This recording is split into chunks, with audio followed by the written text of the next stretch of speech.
میری طرف سے تمام پاکستانیوں کو 14 اگست کی بہت بہت مبارک ہو۔ 14 اگست صرف ایک دن ہی نہیں ہے بلکہ 14 اگست ایک نظریے کا نام ہے جس نظریے پہ ہم نے پاکستان کو حاصل کیا۔ پاکستان ہم نے شروع سے ہی بہت مشکلات اور قربانیوں سے حاصل کیا۔ آج بھی ہمیں بہت سی مشکلات کا سامنا ہے، لیکن اس وقت کی جو مشکلات تھیں وہ کچھ اور طرح کی تھی، اور آج کل جو پاکستان میں مشکلات ہیں وہ کچھ اور طرح کی ہیں۔ پولیٹیکل انسٹیبلٹی ہے، سیاسی طور پہ عدم استحکام ہے، مہنگائی ہے، آٹا مہنگا ہے، چینی مہنگی ہے، بجلی کے بل ہیں اور پٹرول کی قیمت بھی زیادہ ہے، جس کی وجہ سے لوگ بہت زیادہ پریشان ہیں۔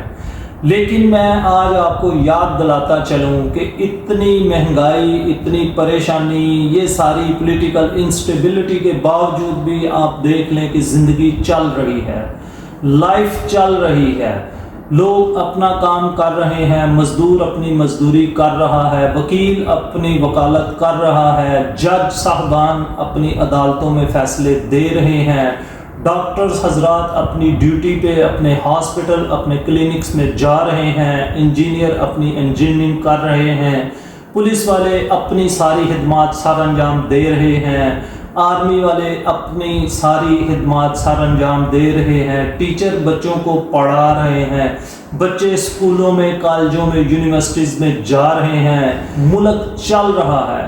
اس ساری پریشانی اپنی جگہ ہے، لیکن اس کے باوجود زندگی رکی نہیں ہے، زندگی رکتی نہیں ہے، وہ چلتی جاتی ہے۔ یہ میں نے آپ کو بہت سی ایگزامپلز دی ہیں کہ لائف چل رہی ہے، تو اس لیے پریشان ہونا چھوڑیے، شکوے کرنا چھوڑیے، گورنمنٹ کے شکوے کرنا چھوڑیے، یہ مہنگائی کے رونا چھوڑیے، کرپشن کے، جھوٹ کے اور ملاوٹ کے رونے چھوڑیے، اور آئیں آج ہم اپنے آپ سے اپنے دل پہ ہاتھ رکھ کے یہ عہد کریں کہ میں نے اگر اس ایک بندے کو ٹھیک کر لیا تو یہ پاکستان ٹھیک ہو جائے گا۔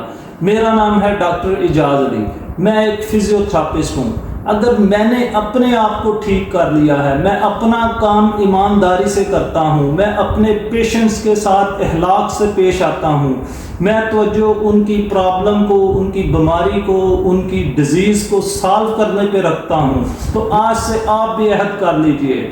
آپ چاہے ڈاکٹر ہیں، آپ انجینئر ہیں، آپ وکیل ہیں، آپ جج ہیں، آپ پولیس میں ہیں، آپ کسی فیکٹری میں ہیں، آپ مزدور ہیں، آپ جو بھی ہیں، آپ ہیں پاکستان، آپ پاکستان کا مستقبل ہیں۔ افراد کے ہاتھوں میں ہے اقوام کی تقدیر، ہر فرد ہے ملت کے مقدر کا ستارہ۔ اگر میں ٹھیک ہو گیا، آپ ٹھیک ہو گئے تو یقین مانیں یہ ملک ٹھیک ہو جائے گا۔ یہ ملک بنا ہے ایک نظریے پہ اور اس کو قائم و دائم رہنا ہے۔ پاکستان زندہ باد، پاکستان کی عوام پائندہ باد۔